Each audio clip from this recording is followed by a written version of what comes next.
High friends, welcome back to our YouTube channel. आज आपण जेवणाची रंगत आणि तोंडाची चव वाढवणारी चटपटीत अशी चटणी पाहणार आहोत। चला तर मग व्हिडिओला लगेचच सुरुवात करूया। हिवाळा चालू झाला आहे, त्यामुळे तीळ आणि जवस हे प्रामुख्याने खाल्ले जाणारे तेलाच्या बिया आहेत। त्यासाठी आपण जी चटणी करणार आहोत त्यामध्ये वापरताना हे समप्रमाणात घेतलेले आहे। तीळ आणि जवस एक एक छोटी वाटी घेतलेले आहे, थोडेसे मेथी दाणे आणि जिरं। सगळ्यात पहिले तर कढई तापायला ठेवली आहे आणि त्याच्यामध्ये हे जे जवस आहे ते घालून घ्यायचे आणि ड्राय रोस्ट करून घ्यायचे।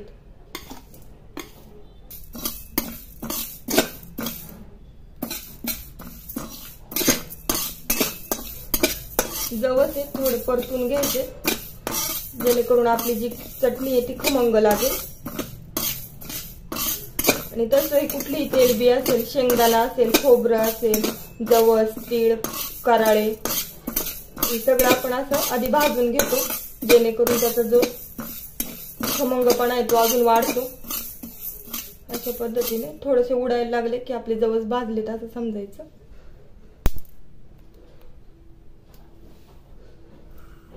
पाहू शकता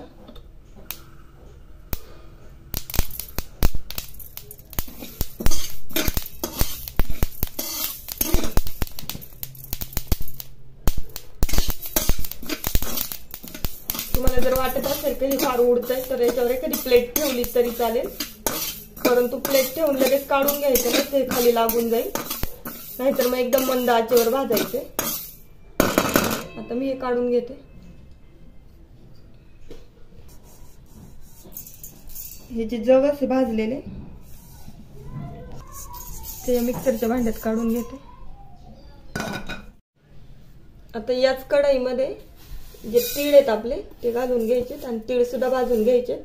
तीळ भाजायला फार वेळ लागत नाही, जवसाच्या मनाने पटकन भाजले जातात तीळ।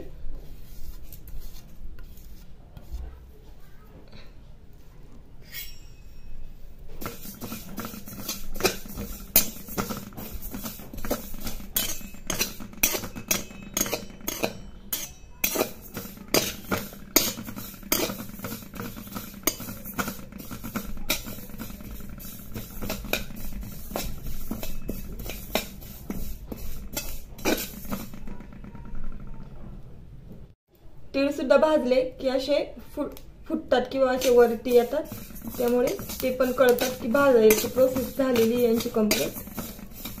पाहू शकता कसे उडतायत ते। या स्टेजला गॅस बंद करायचा आहे।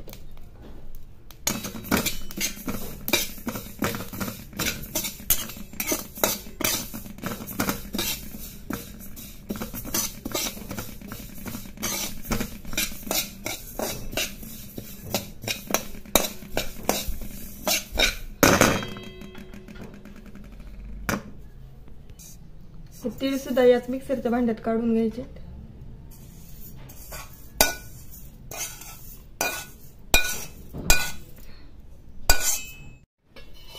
आता एकदम थोडंसं तेल घालून घ्यायचं, एक अर्धा चमचा, आणि यातच आपले जे मेथीचे दाणे आहेत ते घालून घ्यायचे आणि हे जे जिरं आहे ते पण घालून घ्यायचे।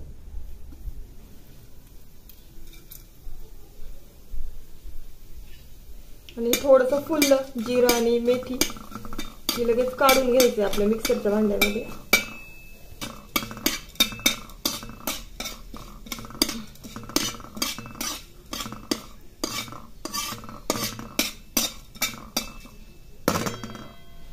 ही जी तयार जिऱ्याची आणि मेथीची फोडणी आहे ती मिक्सरच्या भांड्यात घालून घ्यायची। हे जे आपण जवस आणि तीळ भाजून घेतले होते आणि हे जे फ्राय करून घेतलं होतं मेथी दाणे आणि जिरं, ते थंड होऊ द्यायचे। थोडंसं कोमट तरी, गरम गरम वाटायचं नाहीये, नाही तर ते मिक्सरच्या पातीला तसंच चिटकून राहील। आणि थोडंसं थंड झाल्यावर याच्यामध्ये पाहू शकता एक पाव चमचा भरून सायट्रिक ऍसिड टाकलेलं आहे मी। जर तुम्हाला सायट्रिक ऍसिड अवेलेबल नसेल तुमच्याकडे तर लिंबाचा रस पिळून घातला, एक लिंबाचा किंवा अर्ध्या लिंबाचा तरी चालेल। त्याच्यानंतर मग सायट्रिक ऍसिडचा जो आंबटपणा आहे तो बॅलन्स करण्यासाठी थोडीशी साखर घालून घ्यायची। सगळ्यात महत्त्वाचं म्हणजे आपल्या चटणीला मिरची मसाला टाकून घ्यायचा आहे 1 चमचा भरून आणि एक अर्धा चमचा भरून छोटा अर्धा चमचा मीठ घालून घ्यायचं आहे आणि हे मिक्सरचे 4-5 रोटेशन घेऊन पाहिजेत कितपत बारीक झाले, थोडंसं पल्स मोडवर फिरवायचे जेणेकरून हे पूर्ण असे पिठी होणार नाही, थोडेसे ग्रॅन्युअल्स राहतील। आता मी हे मिक्सरमधून काढून घेते। तुम्ही पाहू शकता मिक्सरमधून काढल्यानंतर आपली चटणी कशी दिसते, परफेक्ट। आता ही चटणी आहे ही मी एका बाउलमध्ये काढून घेते आणि सर्विंगच्या वेळेस काय करायचं ते सांगते।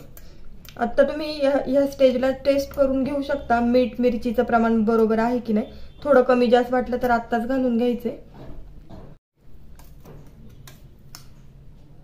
अशा पद्धतीने आपली अगदी 2 मिनिटात तयार होणारी तिळाची आणि जवसाची चटणी, जी हिवाळ्यामध्ये खूप पोषक आहे, आपल्या शरीरासाठी ऊब मिळण्यासाठी तयार आहे। चला तर मग लगेच टेस्ट करायला घेऊया। टेस्ट करण्यासाठी ही जी चटणी आहे ती अशीच नाही घ्यायची आहे, एक छोटासा चटणी बाउल घ्यायचा आणि त्याच्यामध्ये 1 चमचाभर चटणी घालून घ्यायची आणि हे जे मगाशी आपण जिरी आणि मेथी दाणे भाजण्यासाठी जे तेल वापरलं होतं ते मी काढून घेते।